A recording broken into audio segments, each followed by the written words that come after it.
Saison 2 de Monologue. On continue d'écouter ce qui se passe dans nos têtes et cette fois, on part à la rencontre de personnes qui font bouger les lignes et qui font bouger le monde. Allez, c'est parti. Bonjour, je suis Anne-Gabrielle et vous écoutez Monologue, le podcast qui dit tout haut ce que tout le monde pense tout bas. Au fil des épisodes, nous irons ensemble à la rencontre d'invités qui nous parleront de la petite voix dans leur tête. Comment elle leur parle, comment ils se parlent et ce que ça fait d'être eux. Alors bienvenue. Monologue, ça fait comment d'être vous ? Avant, quand j'étais plus jeune, c'était plus sur mon physique.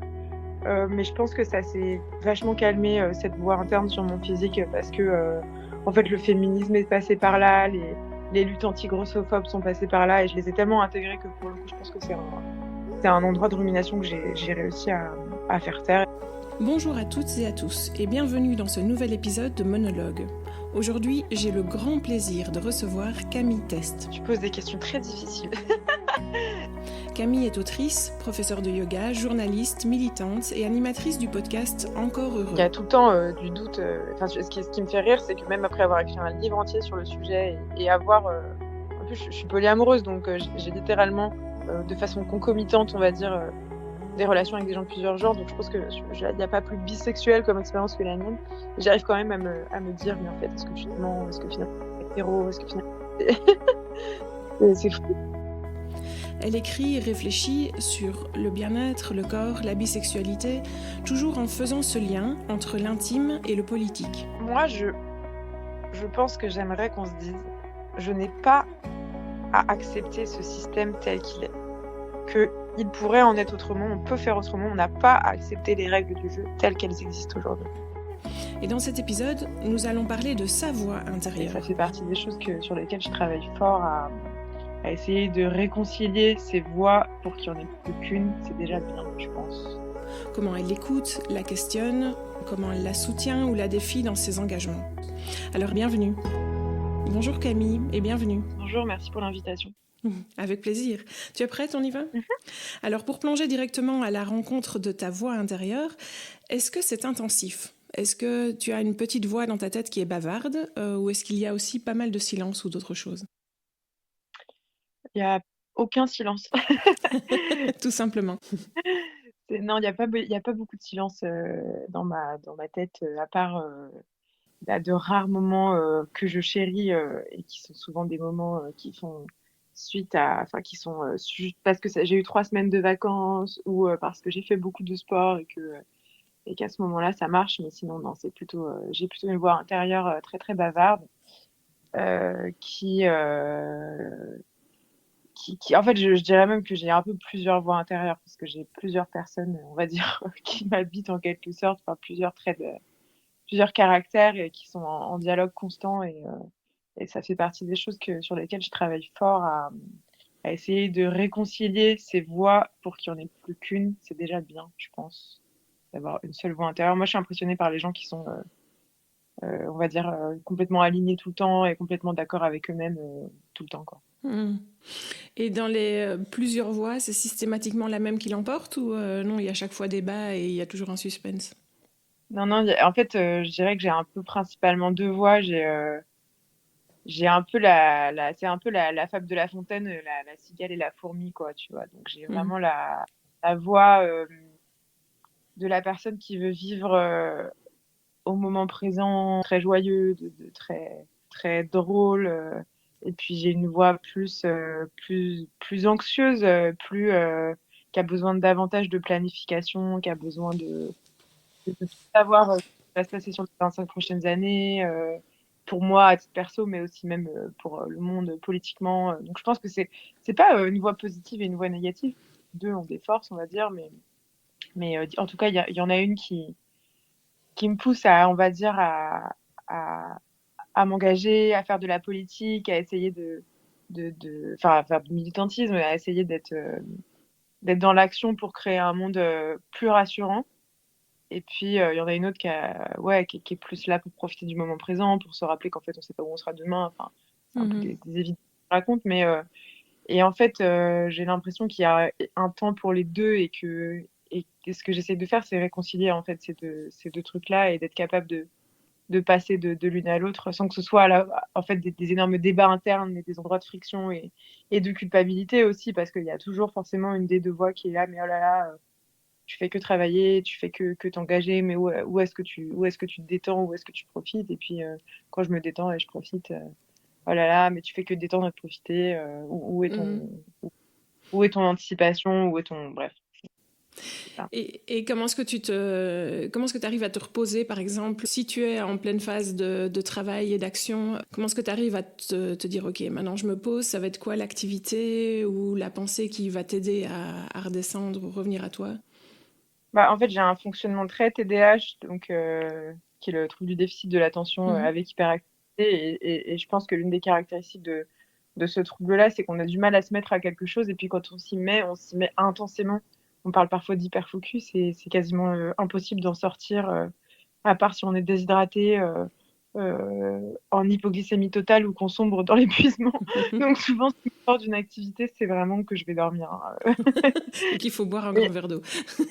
ouais, parfois, je m'en rends compte bien trop tard, telle une plante desséchée.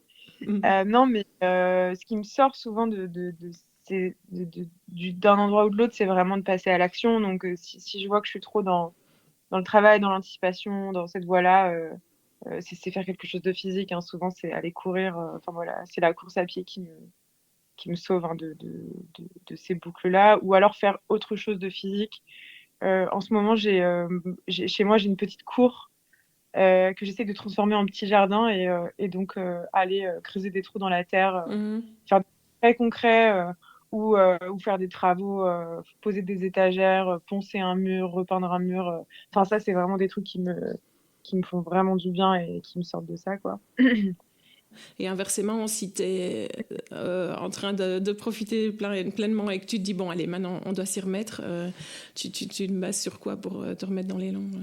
J'ai moins le problème inverse quand même, c'est-à-dire que quand je suis dans la légèreté et tout, bah, bon, en fait, il s'avère que j'ai la chance de faire un métier ou plusieurs métiers en tant que journaliste, autrice, entrepreneur aussi par certains aspects, que j'adore, et donc c'est pas si compliqué Enfin, en fait, j'ai souvent des propositions professionnelles, notamment, qui de toute façon me sortent d'endroits de détente absolue, Mhm. pour quand même être intéressant. Donc j'ai moins ce truc-là de devoir me sortir Par toi-même, oui, c'est ça. du côté cigale, pour retourner au côté fourmi, quoi, Mhm. pour reparler de la fameuse fable de La Fontaine.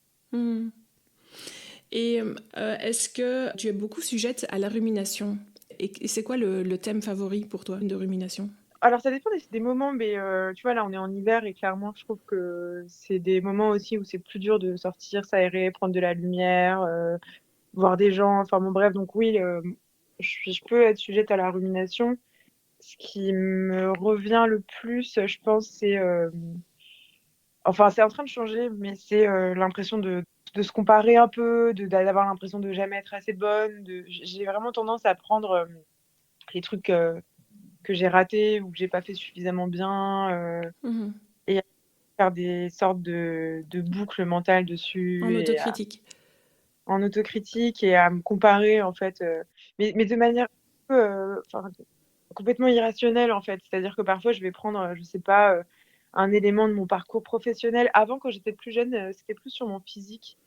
Mais je pense que ça s'est vachement calmé, cette voix interne sur mon physique, parce que, en fait, le féminisme est passé par là, les luttes anti-grossophobes sont passées par là, et je les ai tellement intégrées que pour le coup, je pense que c'est un endroit de rumination que j'ai réussi à faire taire, et tant mieux. Mais maintenant, je pense que c'est plus sur des trucs de carrière, et je vais comparer, tu vois, enfin, je suis capable de prendre une journaliste états-unienne, issue d'un milieu beaucoup plus privilégié que le mien, de 60 ans, avec toute une carrière derrière elle, et puis de me comparer à elle et de me dire, oh là là, t'es vraiment nulle par rapport à elle. Enfin, enfin, c'est complètement irrationnel. Enfin, évidemment, enfin, je veux dire, enfin, c'est même, enfin, je sais pas comment dire en français, c'est delusional, tu vois, d'avoir Mhm. ces endroits. Mhm. Et puis en fait, quand je me repose et que je prends 2 secondes de recul, je le fais plus, mais je peux être dans des boucles mentales comme ça, quoi. Euh, et je dirais que ça évolue un peu, et ça, franchement, bah, c'est grâce à la thérapie, hein, où en fait, contrairement à ce que je pensais, parce qu'on a tendance à quand même se raconter de sacrées histoires, je me suis rendu compte très récemment, en fondant en larmes devant ma psy, dans le cadre d'une séance, qu'en fait, je continuais à me trouver vraiment nulle, alors que j'avais l'impression d'avoir quand même travaillé sur mon estime de moi ces dernières années. Et en fait, je pense qu'il y a des endroits où, en fait, je me suis dit, ça doit être peut-être que des gens se retrouveront dans cette expérience, mais il y a un moment de mon enfance où je me suis dit, ah, mais en fait, t'es super nulle.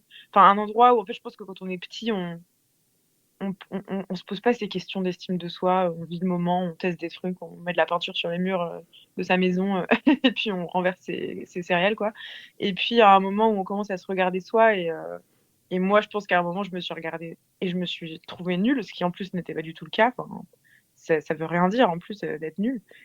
Et en fait, cette petite voix, elle m'a jamais complètement lâchée. Et récemment, je me suis rendu compte qu'elle était toujours ultra présente, et que du coup, je prenais tous les micro-trucs négatifs et je les amplifiais, mais par contre, j'étais incapable de voir le positif. Et tu vois, par exemple, là, en ce moment, je suis dans la promo d'un livre sur la bisexualité que je viens d'écrire, qui s'appelle Embrasser la bisexualité. Mhm, tout à fait. Et c'est un sujet qui est assez polémique dans le monde queer, LGBTQ+, notamment, mais pas que. Et j'ai tendance à ne pas. Enfin, je reçois des messages extrêmement gentils de gens à qui ce livre fait du bien, qui sont touchés, qui sont. Enfin, et parfois des messages, mais qui sont dithyrambiques. Il y a des messages qui sont de l'ordre de ouah, merci, grâce à toi, j'ai fait mon coming out alors que j'ai 70 ans. Enfin, je veux dire, Mhm. et une personne avec une estime de soi équilibrée devrait en être profondément touchée. Et en fait, je me rends compte que je lis ça, ça me touche évidemment, mais c'est une sans commune mesure par rapport aux messages négatifs que je peux lire d'inconnus qui en plus enfin, voilà, n'ont pas spécialement de connaissances sur le sujet, ou dont je vois bien d'où ça vient, et ça peut me casser en deux et me faire me sentir mais nulle, mais Mhm. comme pas possible des jours, alors que enfin voilà. Et donc je me suis vraiment rendu compte de ça, et je t'avoue que là je suis contente parce que c'est j'ai eu une sorte de déclic il y a quelques semaines, et tous les jours, je me dis, ah, voilà un nouveau jour où tu te trouves pas nul. Et c'est très nouveau pour moi, non seulement de pas me trouver nulle, mais surtout de me rendre compte que je me trouvais nulle avant et c'est plus le cas maintenant. Donc c'est assez game changer, comme on dit. Oui, ça doit faire partir une bonne partie de la tension intérieure. Pas assez reposant. Franchement, c'est con, mais je dors vachement mieux. Mhm. Ouais, non, j'imagine. Donc, tu m'as parlé tout à l'heure du fait que tu avais éventuellement plusieurs voix intérieures, en tout cas c'était très dense. Tu dirais que c'est quoi son activité favorite du coup? On est plutôt sur de la planification du futur, de l'analyse, du souvenir. Tu as mentionné un peu l'autocritique. Euh, Quand je pense au passé, c'est rarement sous la forme de la nostalgie. Tu parles du souvenir, alors c'est ça, j'essaie d'analyser. Oui, Je oui. peux penser avec du regret, en me disant, mais si t'avais fait ça, si t'avais fait ci, t'en serais pas là, t'en serais pas là. Et souvent, c'est vraiment une voie du contrôle, une voie qui aurait voulu contrôler ci ou ça, avec les informations que j'ai maintenant, mais que je n'avais évidemment pas à l'époque. Et notamment, je l'ai raconté dans l'épisode d'Encore Heureux, qui est donc mon podcast, où en fait, moi, à l'adolescence, il s'est passé un truc vraiment pas cool, qui est que ma maman on va dire, s'est fait avoir par un type qui était vraiment un arnaqueur, quoi, qui en quelques années de relation, lui a tout pris, quoi. L'a isolé de tous ses proches, a complètement cassé son estime d'elle-même, et puis lui a surtout volé tout son argent, son patrimoine, etc. Et moi, j'ai assisté à tout ça, et en fait, bon, ma maman paye encore les conséquences maintenant, moi aussi, puisque au fond, enfin, c'est ma maman, quoi. Et surtout, moi, j'étais là pour assister à ça. Mais j'étais petite, j'étais ado. Et, euh, et en fait, j'ai souvent des trucs où j'y pense et je me dis, mais si t'avais fait ça, ce qui encore une fois est complètement fou puisque j'étais petite, quoi. Enfin, je veux dire, évidemment que c'était pas mon rôle de faire quoi que ce soit. Donc, quand je pense au passé, c'est plutôt là-dessus. Sinon, c'est plutôt des ruminations, ouais, sur le futur, tu vois, où je me dis, mais en fait, bah justement, en fait, c'est un peu le fruit de ça. C'est, ok, tu as mal prévu, tu avais mal anticipé, il s'est passé en gros, ou ta mère avait mal prévu, mal anticipé. Donc, comment toi, tu vas faire pour bien prévoir, Mhm. pour bien anticiper. Qui n'est pas sans... Enfin, je veux dire, il y a des avantages, en fait, à ces ruminations, parce que du coup, par exemple, ça fait de moi quelqu'un de plutôt bien renseigné sur des enjeux strictement financiers, économiques. Enfin, tu vois, mes copines enfin, et mes potes se marrent, puisque, par exemple, je connais très, très bien le système de retraite français, le principe des trimestres de retraite, comment on peut en racheter, à quel âge. Je comprends un peu bien, comment, tu vois, enfin, un de mes langages de l'amour, c'est de dire à mes copines d'acheter des appartes et de sur le sujet, parce que je sais ce que c'est que de perdre, pour les gens qui ont le privilège d'avoir même un tout petit patrimoine immobilier, bah, moi j'ai vu ce que ça Mhm. voulait dire. Mais évidemment, c'est une voix qui n'est pas totalement mesurée parce elle est pas calme en fait. C'est une sorte de personne paniquée qui reprend le dessus de temps à autre. Et, voilà. Donc pas mal d'anticipation pour les risques éventuels. Ouais. En termes d'émotions dans ta vie pour l'instant, c'est quoi les émotions dominantes? Bah, là, je t'ai parlé beaucoup de choses négatives, mais il y a aussi, enfin négatives en tout cas pesantes, mais je pense que je suis quand même quelqu'un de très joyeux et, très optimiste. C'est-à-dire que, tu vois, là, on est dans un contexte politique global ultra réactionnaire. Enfin, le backlash est énorme, les signaux sont terribles, mais je peux pas m'empêcher de le voir comme un- la fin d'un monde qui s'agite pour pas péricliter complètement, parce que Mhm. les forces progressistes et la puissance transformatrice est en train de se décupler, et donc en gros qu'à la fin on va gagner. Ça, j'en suis persuadée, vraiment. Mhm. Euh, et en fait, c'est cool parce que c'est un moteur qui est très très puissant chez moi, et je pense qui fait aussi que souvent quand tu me poses dans une pièce, je peux emmener aussi des gens avec moi sur cette. Et puis c'est un peu une profession autoréalisatrice, quoi. C'est-à-dire qu'en fait, si on se met tous à se dire que ça va marcher, bah, je pense que ça va marcher vraiment.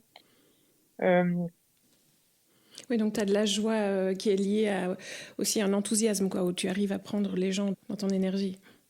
ouais, je pense que c'est clairement une force que j'ai quand je tombe pas dans mes boucles mentales Mhm. plus mentionnées. Mais ouais, donc il y a ça, et ouais, et ça vient avec une puissance, une forme de créativité, tu vois, où pour moi, il y a rien, il y a pas de problème, ou plutôt les problèmes sont une opportunité géniale de trouver des solutions et pour ça, de faire appel à sa créativité. Et aussi, il s'avère que j'ai vu dans ma vie suffisamment de situations désespérées. Finalement, il y a un retournement de situation, tu sais, comme dans les films où tu as l'impression que c'est le méchant qui gagne, et puis boum, il se passe un truc, et en fait, la situation se retourne. Et je l'ai vu suffisamment de fois dans le monde réel, des situations ouais, désespérées je sais pas, il y a un truc, un petit coup de main de l'univers. Enfin, tu vois, moi, je suis assez, à la fois, je suis complètement une grande rationaliste. Je crois aux sciences, c'est hyper important pour moi. Enfin, et à la fois, j'ai aussi une dimension spirituelle, et je crois parfois à des petits coups de pouce de l'univers. Et, euh, et je dois dire que je suis assez, dans des situations désespérées, j'ai souvent le réflexe d'avoir ouais, je sais pas si c'est vraiment des prières, mais tu vois, je me suis déjà vue aller à l'église. Je dis l'église parce que je viens plutôt d'une famille de cathos, donc pas très catho pour le coup, je suis beaucoup plus catho que beaucoup de membres de ma famille, mais aller à l'église et parler à une espèce d'entité, je sais pas à quel point je crois en Jésus ou des trucs comme ça, mais tu vois, à demander des choses, et je me Mhm. rends compte que verbaliser des choses clairement, et j'aimerais avoir ça, enfin, ça règle pas tout, hein, enfin, je veux dire, ça serait, moi, je me bats, et c'était le fruit d'un premier livre que j'avais écrit qui s'appelle Politiser le bien-être, contre toutes ces simplifications, tout ce qu'on entend sur la manifestation. En gros, il suffit, quand on veut, on peut, il suffit Oui, oui, de oui. produire. C'est complètement absurde, et ça serait une négation totale des réalités de ce monde et des dominations qui existent, et du fait qu'on n'a pas tous les mêmes chances quand on arrive sur cette terre. Pour autant, je pense pas que ce soit complètement faux non plus, et j'aime à croire qu'on peut se connecter à une espèce de, enfin, que notre volonté, elle fait quand même des choses. Et heureusement, parce que sinon, enfin, ça veut dire que tout est perdu, quoi. Et ça, c'est pas acceptable. Mhm. Et pour terminer ce petit tour d'horizon de ta vie intérieure, est-ce qu'un moment de rien ou de silence, c'est un moment agréable pour toi? Euh, oui, bien sûr. Les rares moments de silence et vraiment qui viennent après des efforts sportifs très intenses. Hein. Je pense que c'est l'un des. Je pense que pour des gens un peu neurodivergents, notamment des gens avec des profils un peu TDAH où ça part dans tous les sens et tout, le sport est vraiment un allié énorme, quoi. Et, euh, et ben ouais, c'est très agréable. En fait, tu vois, je suis prof de yoga aussi, j'ai fait beaucoup de méditation. Et, et, et en fait, si par méditation, on entend se poser sur un coussin et essayer d'observer ses boucles mentales et puis peut-être même de se concentrer sur un objet pour en avoir moins, c'est très difficile pour des gens qui ont une très forte activité cérébrale, on va dire. Je conseille vraiment de commencer par aller se défoncer, je sais pas, sur son vélo, en courant, ou enfin, faire un truc Mhm. très dur, quoi. Et puis finir éventuellement par effectivement se poser et se concentrer sur un objet, ça sera beaucoup plus facile. Et dans ces moments-là, ces moments de calme où il se passe pas grand-chose, ouais, il y a quelque chose d'une forme de tranquillité. Et c'est souvent, d'ailleurs, dans ces moments-là qu'émergent des idées, des solutions. Même si je crois pas qu'il faille forcément attendre ça de ces moments, on peut juste aussi savourer le rien. Et c'est hyper important de le faire, je pense, dans un système capitaliste néolibéral, suprémaciste, quoi, qui ne nous valorise que dans l'action, dans le fait de faire et si possible de faire mieux que son voisin. Je trouve qu'arriver à se connecter à une partie de soi qui ne fait rien et qui apprécie de rien faire, c'est une petite résistance très cool du quotidien, quoi. Mhm. Tout à fait. On va transitionner doucement entre ta vie intérieure et ton action dans le monde, je vais dire. Tu dirais que c'est quoi l'émotion ou l'envie qui est le plus souvent à la base de ton action, que ce soit la rédaction d'un livre ou ton attention dans ton podcast ou pour une intervention? Je pense que c'est vraiment la réconciliation. Mon premier livre, par exemple, c'était un livre sur un essai sur la notion de bien-être et des pratiques qui vont avec et pourquoi c'est aussi présent dans cette société actuellement et est-ce que c'est bien, est-ce que c'est pas bien et surtout qu'est-ce qu'on peut en faire à gauche dans les espaces où on lutte pour le social, l'émancipation. On peut être très critique à justement de ces pratiques comme le yoga, la méditation, même le sport de manière générale parce qu'on peut y voir quelque chose de très individualiste. Et parce que c'est vrai que c'est souvent présenté comme, en gros, je sais pas, si on faisait tous du yoga, le monde serait tellement plus pacifique, enfin des trucs comme ça très dépolitisés.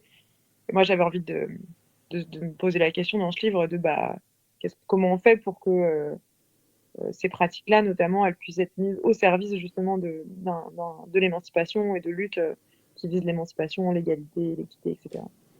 Donc il y avait vraiment une envie de réconcilier ces deux mondes parce que j'ai un pied dans ces deux mondes en fait en tant Mmh, que mmh. personne engagée pour la justice sociale et à la fois comme personne qui fréquente aussi le monde du bien-être, quoi. Euh, enfin qui fréquente, en tout cas qui pratique parce que je peux pas dire que je sois non plus très très immergée dans ce monde, dans ce monde-là. Et puis la réconciliation, c'est aussi vraiment le travail de mon deuxième essai, Embrasser la bisexualité, puisque quand on est bi, donc c'est-à-dire quand on est attiré par plus d'un genre, on est souvent un peu un pied dans le monde homosexuel, on va dire, et dans le monde hétérosexuel, et en fait, on n'est jamais chez nous nulle part. Quand on est avec les hétéros, on est des personnes LGBTQ+, dans le monde hétéro, et c'est pas simple. Et quand on est dans le monde queer, c'est pas simple non plus, parce qu'en fait, on y est souvent rejeté, critiqué, moqué, méprisé, parce qu'on a selon certaines personnes, une sorte de mi-hétérosexualité en nous qui fait qu'on est moins légitime. Je te résume à gros traits. Oui. Mon livre est plus nuancé que ça, mais voilà. Et là encore, il y a vraiment quelque chose de l'ordre de la réconciliation et de faire dialoguer des mondes qui ne dialoguent pas. Et en fait, sans dialogue, on tombe dans des analyses grossières. Et moi, je suis partisane de la nuance. Et la nuance, ça ne veut pas dire qu'on n'est pas radical, en fait. Au contraire. La nuance, ça veut dire analyser les choses telles qu'elles sont de façon la moins résumée possible, la moins grossière possible, la moins simplifiée possible. Mmh. Et, et pour moi, quand on va vers un monde plus juste et plus émancipateur, évidemment qu'il faut le faire avec de la nuance, avec une compréhension très fine des enjeux, des problèmes, des gens, des réalités des gens. Et j'aime ça, je pense. Je dis souvent que je pense que c'est le fruit du fait que je suis issue d'un divorce chaotique de mes parents. Donc, je pense que cette volonté de réconcilier, elle vient sans doute du fait que pour le coup, j'ai jamais vraiment pu réconcilier mes parents. Donc, j'essaie de réconcilier la terre pour compenser. Dans ton livre Politiser le bien-être, qu'on mentionnait tout à l'heure, qui est paru en 2023, tu mets en lumière tous les dégâts causés par l'injonction au bien-être individuel. On parle de cette société capitaliste qui s'est emparée de toutes ces formes de pratiques de bien-être et qui sont désormais disponibles à tous contre un peu d'argent. Le bonheur est à portée de main, le bonheur n'est pas loin, c'est une question de volonté, tu peux y arriver. 4 étapes pour te remettre d'une séparation, 6 semaines pour trouver la paix intérieure durable ou 3 jours pour faire la paix avec ton passé. Tout est en ligne et tout est disponible contre un peu d'argent de nouveau. Et tout ça est très complexe. Et je trouve que ça rajoute, si on voit ça du prisme de la voix dans notre tête, je trouve que ça ajoute encore un peu des voix supplémentaires. Et c'est ça dont je voulais parler avec toi. La voix dans notre tête, c'est donc au départ un événement biologique, mais c'est clairement aussi façonné par notre histoire et la société dans laquelle on évolue. Donc est-ce que tu arrives facilement à faire le tri entre la voix qui est vraiment toi, les voix héritées et les voix imposées par la société, par le militantisme, par la famille, voilà. Comment est-ce que tu te connectes un peu à tout ça? Est-ce que c'est clair? Est-ce que c'est pas si facile? Voilà. Bah, en tout cas, je sais qu'elles existent, ces voix imposées, qui nous sont imposées par les représentations, par exemple, bah, tous les films qu'on a vus depuis qu'on est petit, toutes les histoires qu'on a lues dans les magazines, par les gens autour de soi. Tu sais, il y a cette phrase un peu cliché, mais qui dit on est un mélange des 5 personnes qu'on fréquente le plus. Oui, oui. Bah, c'est sûr que, leur propre voix intérieure, leurs propres angoisses, leur propre regard sur le monde vont forcément vous influencer. De même que tout ce qu'on voit tous les jours sur les réseaux sociaux. Et donc, ouais, ce que je fais, c'est que je re-questionne souvent qui m'entoure, ce que je regarde, ce que je lis, ce que je lis pas. Et, euh, et je dis pas que enfin, ça a quand même forcément même des voix que j'aimerais pas avoir autour de moi ou des influences que j'aimerais pas avoir forcément, elles me visitent quand même. Et parfois, ça prend du temps de les mettre à distance. Je trouve que ça en prend de moins en moins. C'est le privilège d'avancer en âge peut-être, où en fait, tu te rends compte que enfin, tu te connais depuis assez longtemps pour voir un peu plus peut-être quand c'est vraiment ta voix et quand ça l'est pas. Euh, tu vois, depuis vraiment pas longtemps, avant j'avais tendance à avoir je sais pas, t'as des problèmes du quotidien, des angoisses, des choses où t'es un peu perdu, tu sais pas comment régler le truc. Et genre, en gros, j'avais tendance à en parler à tout le monde. Donc dès que je prenais un café avec mes potes, je me disais bon bah je vais soumettre ce problème à cette personne et Et récemment, je l'ai fait avec un pote que j'aime bien, mais honnêtement, qui mène sa vie d'une manière extrêmement chaotique. Et en fait, j'ai écouté ses conseils sur des trucs, alors qu'enfin, au fond, mais et ça m'a angoissée. Enfin, je suis pas, j'ai fait une crise d'angoisse en rentrant chez moi, pour rien me cacher. Après, je me suis dit, mais pourquoi tu es allé demander conseil à cette personne qui, de toute évidence, enfin, tu vois, n'a pas forcément une façon de gérer sa vie que tu trouves très efficace, en fait, même si elle est tout à fait respectable comme tout le monde. Et, euh, et donc là, j'essaye de moins écouter les voix de mes proches. Et j'ai une consoeur journaliste, Judith Duportail, qui, il n'y a pas très longtemps sur les réseaux sociaux, disait qu'elle était très touchée parce que, justement ce qu'on lui disait sur les réseaux et qu'elle essayait maintenant d'avoir une espèce de process, tu vois, où quand quelqu'un lui disait quelque chose, avant même, enfin, autant que possible, de réagir ou de prendre en compte cette parole, de voir qui était cette personne. Est-ce que cette personne a une quelconque autorité sur le sujet ou pas? Est-ce qu'elle connaît la personne ou pas? Est-ce que bref. Et là, c'est quelque chose que j'arrive à faire de plus en plus, de voir des voix qui rentrent autour de moi, tu vois, qui rentrent dans mon oreille, et d'abord de les questionner et ensuite de voir si je les considère ou pas. C'est un exercice, hein, franchement, mais voilà, c'est un filtre que j'essaye de mettre en place, et je pense que plus je le fais, plus j'y arrive, et ça, franchement, ça change Ouais. beaucoup de choses. Ah oui, c'est génial. En novembre dernier, tu as donc sorti ton livre qui s'intitule Embrasser la bisexualité. Alors, je voulais te demander quand est-ce que toi, tu as commencé à mettre le mot sur ton expérience, dans ton dialogue intérieur, dans ta tête. Et avant ce mot, comment est-ce que tu te parlais à toi-même à propos de ton désir? Est-ce que ta voix intérieure a déjà remis en doute, par exemple, ta propre bisexualité, du type non, c'est pas ça, c'est pas légitime, ou enfin voilà. Bah, cette question, elle me fait rire parce que c'est vraiment pour moi, l'expérience bisexuelle, c'est vraiment ça, hein. C'est se remettre continuellement en cause sur sa légitimité à être bi, à se ressentir bi, à se dire bi. Parce que, en fait, il y a très peu de représentation de bisexualité dans cette société. On est dans une société qui dichotomise totalement le désir en imaginant qu'il y a en gros que les hétérosexuels et les homosexuels et que être les deux, dans le fond, ça n'existe pas ou ce n'est pas valable ou souvent c'est des gens qui mentent. Enfin, on va nous dire ça très souvent, nous les bi. Alors on mentirait, je sais pas, pour se faire mousser ou parce qu'on voudrait pas dire qu'en fait on est vraiment homosexuel, etc. Donc oui, bien sûr, il y a tout le temps du doute. Enfin, ce qui me fait rire, c'est que même après avoir écrit un livre entier sur le sujet et avoir... en plus, je suis polyamoureuse, donc j'ai littéralement, de façon concomitante, on va dire, des relations avec des gens de plusieurs genres. Donc je pense qu'il n'y a pas plus bisexuel comme expérience que la mienne. Et j'arrive quand même à me dire, mais en fait, est-ce que tu te mens? Est-ce que finalement, c'est Est-ce qu'on est hétéro? Est-ce sûr? que finalement, Oui. c'est pas... c'est fou.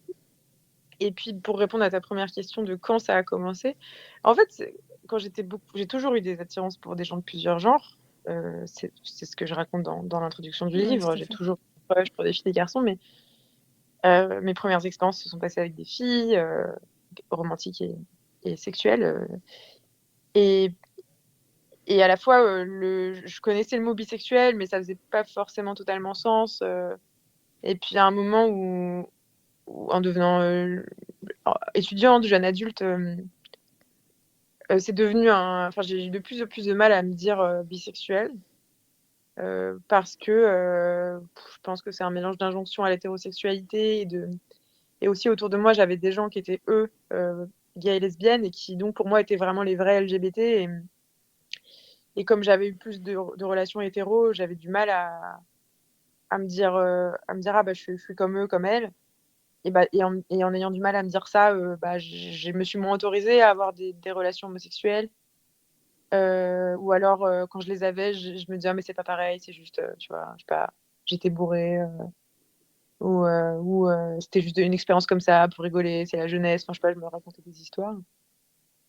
Et un jour, en fait, et ça, c'est notamment grâce à des militants de la bisexualité, à des gens qui en parlent. Je pense à Robin Hawks aux États-Unis, je pense à une autrice qui s'appelle Julia Shaw, en France, Flora Lireza, par exemple, et que je me suis rendu compte d'à quel point bah, je me laissais gaslight quoi, par ce discours ambiant sur en vrai, sur les bis sont pas si bi. Hmm. Faudrait avoir le même nombre d'expériences avec je sais pas, des hommes et des femmes pour être vraiment bi, etc. Et je me suis dit, mais en fait, tu ne mets pas assez le mot bisexuel sur ton expérience, tu ne le revendiques pas assez. Alors qu'en fait, quand tu le fais, ça te rend hyper heureuse. Et ça me rend pas heureuse juste parce que c'est cool de mettre un mot sur ses réalités, même si c'est vrai que c'est cool de mettre un mot sur ses réalités. C'est aussi qu'en fait, bah, c'est trop bien d'être bi, quoi. Enfin, et je veux dire, moi j'aime trop être bisexuelle, j'aime trop effectivement ce que ça confère de liberté, à quel point on met la question du genre à distance, à quel point bah, c'est vrai que c'est un endroit où on peut se rendre compte. Souvent, on va me dire, mais alors, waouh, mais tu vis des expériences lesbiennes et hétéro, mais ça doit être tellement différent. Mais en fait, moi, je trouve pas du tout que ce soit différent. Euh, Par exemple, sur des trucs très concrets de relations sexuelles, coucher avec un homme, coucher avec une femme, coucher avec une personne non binaire, j'en sais rien, coucher. Enfin, en fait, c'est beaucoup plus similaire que ce qu'on pense. Parce que tout ça, c'est pas une question d'organe génital. En plus, enfin, le genre ne dit rien de la génitalité de la personne par ailleurs, mais c'est vraiment une question ouais, je sais pas, de connexion, enfin, C'est il y a ça. des femmes avec qui c'était pas cool de coucher, il y a des hommes avec qui c'était pas cool de coucher, il y a des fois ça marche, il y a des fois on se connecte, il y a des fois on se connecte pas, et, euh, et en fait, je trouve ça profondément révolutionnaire. Ça veut pas dire, encore une fois, que seules les personnes bis sont révolutionnaires ou tous les bis sont révolutionnaires par nature, hein, Mais c'est de dire que cet endroit, cette façon d'être au monde, être au monde de façon bisexuelle, c'était extrêmement intéressant. Et pour l'instant, on en parle très très peu parce que les bi, souvent, se sentent illégitimes à revendiquer cette voix particulière. Et, et notamment dans les milieux LGBTQ+, où c'est tout le temps un peu méprisé. Pas tout le temps, j'exagère, mais ça l'est souvent, quoi. Et c'est pour ça que j'ai écrit ce livre aussi, c'est pour dire, mais arrêtez de vous faire avoir et arrêtez de minimiser ce que vous vivez. En fait, c'est passionnant, c'est extraordinaire et go, quoi. Ah oui, puis ça ramène même les relations romantiques à juste des relations humaines, en fait, sans devoir parler de genre. Ouais. Mais oui, mais en fait, le problème, c'est que à la fois, de même que c'est extrêmement énervant, les gens qui vont dire je vois pas les couleurs, je vois pas quand les gens sont blancs, sont noirs, enfin parce qu'en fait, ça c'est souvent la porte ouverte vers nier le racisme et la spécificité des personnes racisées qui vivent du racisme dans nos sociétés. Il s'agit pas de dire je vois pas les genres comme s'il s'agissait de dire je vois qu'il y a des différences de traitement entre par exemple les hommes et les femmes. Ah oui. Bien sûr que mais par contre, effectivement, il s'agit de dire, comme il n'y a pas de différence de nature entre, je sais pas, des personnes noires et des personnes blanches ou des femmes, oui, en fait, de base, si on n'était pas dans des sociétés qui hiérarchisent, qui délégitimisent certains groupes au profit d'autres, et puis pour les dominer, pour les exploiter, et pour leur nier leur humanité, bah oui, en fait, de base, on est effectivement tous, on est tous humains. Enfin, je veux dire, ça sonne niais de dire ça, mais c'est vrai. Enfin, je veux dire, et, euh, et, et on lutte justement pour casser tout ce qui nous hiérarchise en tant qu'être humain en fonction des catégories dans lesquelles on se trouve par hasard, par le hasard de la naissance, quoi. Donc ouais, je pense que c'est important parfois de rappeler cette niaiserie-là, qu'on est tous humains. Est-ce que tu t'interroges souvent sur la voix intérieure des autres? Bah, c'est une très bonne question. Tu vois, tout à l'heure, je te parlais de narcissisme. Je pense que finalement, se décentrer de soi, c'est de se décentrer de sa voix à soi. Ce que je repère de plus en plus, c'est que je projette ma voix intérieure sur les autres. Donc, par exemple, je me dis, oh là là, la personne, elle va vraiment se sentir comme ci ou comme ça, ou elle doit être fière de ci, ou elle doit se sentir nulle de ça. Je projette complètement ma voix intérieure sur ces personnes. Je ne pense pas que ce soit possible d'avoir accès à la voix intérieure des autres. Par contre, ce qui est possible, c'est de demander aux gens comment tu te sens. Et même de dire, en fait, bah, je sais pas, moi, tu sais, je suis assez stressée sur ce truc-là, donc je sais pas, je me suis dit que peut-être toi, ça aurait pu t'angoisser, comment tu te sens par rapport à ça, enfin, donc donner, en fait, accès à sa voix intérieure aux autres. Et non, ce qui est drôle, c'est que la plupart du temps, les gens disent « Ah non, pas du tout. » Moi, et donc, c'est aussi comment tu crées un cadre pour que les gens se sentent à l'aise de la partager. Et je pense même récemment, j'ai reçu Juliette Drouard dans mon podcast. Et on a parlé de trauma. Et à un moment, Juliette dit, en fait, il en va de sa responsabilité en tant qu'adulte que de rendre clair et explicite ses limites, ses besoins. Et bah, en fait, en quelque sorte, une partie de son paysage intérieur, pas tout. Il ne s'agit pas de tout livrer. Il y a des choses qui relèvent de l'intime, mais quand même. Et moi, je fais en sorte de m'entourer de gens de plus en plus qui verbalisent les choses parce qu'en fait, c'est pas possible d'avoir des relations légères, chouettes et nourrissantes avec des gens qui cachent l'intégralité de leur paysage intérieur. Et en tout cas, moi, c'est quelque chose que je ne veux pas et que je ne veux plus. Et si tu avais si on t'en donnait la possibilité, de qui est-ce que tu aimerais vraiment savoir ce qu'il ou elle pense? Tu vois, genre, ça peut être une personne publique ou ça peut être quelqu'un de ton entourage, ton voisin. Honnêtement, c'est un peu con, mais j'aimerais beaucoup savoir ce qui se passe dans la tête d'Emmanuel Macron. Je pense que moi, je projette sur lui un narcissisme immense et une immaturité énorme, en fait. Je pense que c'est vraiment quelqu'un qui est resté coincé à 15 ans et dans un rapport au monde d'un garçon de 15 ans qui a juste des plus gros jouets que les autres, quoi. J'aimerais savoir ce qui se passe dans sa tête. J'aimerais voir quand... est-ce qu'il est vexé quand on se fout de sa gueule sur les réseaux sociaux? Au contraire, est-ce que ça nourrit une image de lui? Qu'est-ce qui se passe quand il fait des discours à la télé? Ça me fait rire parce que vraiment, on dirait un élève en première année d'école de théâtre, quoi. C'est tellement c'est. On voit qu'il est content d'être là, on voit qu'il est content d'avoir appris son texte, qu'il trouve que son costume lui va bien. Enfin, je sais pas, c'est vraiment quelque chose de. C'est pas du tout incarné. Enfin, c'est encore qu'il a pour ça, mais je trouve qu'au début, enfin, vraiment, j'encourage les gens à aller chercher ses premiers discours en tant que président, mais c'est à pleurer de rire tellement c'est caricatural de. Ouais, encore une fois, ouais, qui que ce soit qui a fait du théâtre et qui a fait son premier spectacle doit voir de quoi je parle, je pense. Mhm. Ouais, j'adorerais avoir accès, même si ça m'énerverait beaucoup, mais j'aimerais. Et enfin, si après tout ce qu'on vient de dire, on peut considérer que toute révolution commence par la manière dont on se parle à soi-même, qu'est-ce que tu aimerais qu'on commence à se dire? Doucement, mais ensemble. Tu poses des questions très difficiles. Moi, je pense que j'aimerais qu'on se dise, je n'ai pas à accepter ce système tel qu'il est. C'est-à-dire, je vais t'expliciter un peu. Moi, je viens d'une famille de gens assez rebelles. En tout cas, mon père et ma mère, beaucoup de défauts, mais sont des gens très rebelles. Pour moi, c'est une qualité. À un moment, ils se sont dit, nous, on a, on n'a qu'une vie. Enfin, moi, j'ai toujours entendu, on n'est qu'une seule fois sur cette terre. Donc, il faut vraiment faire des trucs qui nous font kiffer. Il faut vraiment pas s'embarrasser de s'imposer des cadres qui sont pas les trucs qui nous font. Donc, par exemple, eux, ça s'est manifesté par le fait de partir voyager en voilier pendant 3 ans. Moi, j'ai grandi, enfin, j'y ai passé du coup mon enfance, une partie de mon enfance sur ce voilier. Donc, on a voyagé un peu partout. Qui n'est pas évidemment accessible à tout le monde, tu vois. Enfin, je veux dire, il y a eu du renoncement pour eux. Hein. Enfin, ils n'ont pas gagné d'argent pendant 3 ans, ils n'ont pas cotisé pendant 3 ans. Enfin, voilà, c'est pas des gens, tu vois, qui avaient non plus un patrimoine, genre ça leur a pas coûté. Mais ça vient quand même avec des privilèges. Mais en tout cas, ils m'ont transmis ce truc en fait, le monde qu'on nous impose, le rythme qu'on nous impose, les passages obligés qu'on nous impose à tel âge, c'est bullshit, c'est du vent et c'est n'importe quoi. Et ça sert à un système. Et c'est un système qui ne nous veut pas du bien. Et on pourrait faire autrement, en fait. C'est une phrase que j'aime beaucoup me dire, on pourrait faire autrement.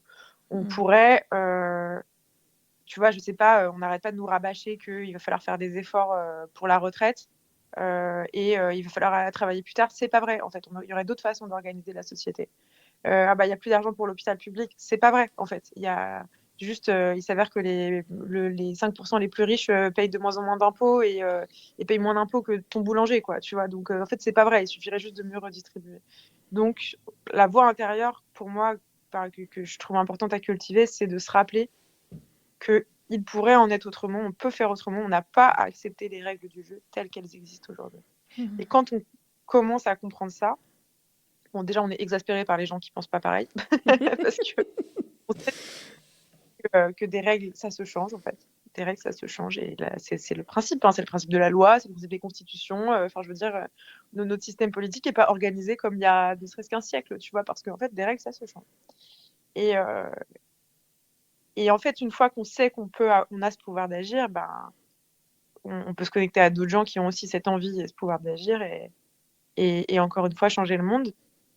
Je crois qu'il y a beaucoup de gens, tu vois, par exemple, moi j'habite dans un village et j'aime trop parce que ça me permet d'avoir accès à plein de gens différents, et notamment quand il y a des élections, tu vois, ça m'arrive d'aller faire du porte-à-porte, de discuter avec des voisins, des gens où on n'a pas du tout les mêmes opinions politiques, et il y a une forme de résignation et un truc de toute façon, il n'y a rien à faire. C'est pas vrai du tout.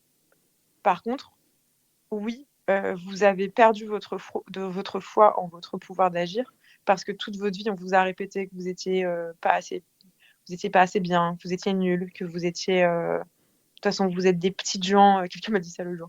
Vous êtes personne, vous n'avez pas le niveau d'études, vous n'avez pas le niveau de pouvoir et tout. C'est faux, en fait. Enfin, je veux dire, il n'y a pas besoin d'avoir un quelconque niveau d'études pour agir. Il y a juste besoin de gens qui s'organisent, et ne serait-ce que croire à sa capacité à s'organiser, c'est déjà un truc que société ultra hiérarchique et ultra méprisante de certaines catégories de personnes peut nous faire perdre. Mais tout le monde peut s'organiser, tout le monde peut agir. Donc j'espère vraiment que de plus en plus de gens vont renouer avec cette idée. Mais c'est aussi ce que je nous souhaite, je trouve ça vraiment génial. Je suis 100% d'accord avec cette petite phrase, gardons-la en tête. Bien. Un tout grand merci pour ce mot de la fin et merci pour toute cette conversation et toute cette parole qui est, comme on le disait, à la fois très intime et très politique et surtout, il me semble, profondément humaine. Si nos auditeurs veulent te retrouver, je mettrai le lien vers tes 2 livres, donc Politiser le bien-être et Embrasser la bisexualité, ainsi que vers ton podcast Encore heureux. Est-ce qu'il y a un autre média en particulier vers lequel tu veux nous diriger ? Peut-être tu peux mettre mon compte Instagram si tu veux, le lien vers mon compte Instagram. Ok, ça va, on fera ça. Donc tout ça sera dans la description de l'épisode. Donc merci à toi, vraiment. Merci. Merci à vous, les auditeurs, d'avoir écouté cet épisode. J'espère qu'il vous a plu. N'hésitez pas à le liker, partager ou lui donner 5 étoiles en fonction de votre plateforme d'écoute préférée. Pour ne rien rater de nos prochains épisodes, vous pouvez vous abonner au podcast ou suivre notre actualité sur Instagram @monologue-podcast. Enfin, Monologue, c'est aussi un site internet avec plein de ressources et d'idées pour vous inspirer et, si le cœur vous en dit, me partager vos monologues à vous. C'est à l'adresse www.monologue-podcast.com. À bientôt.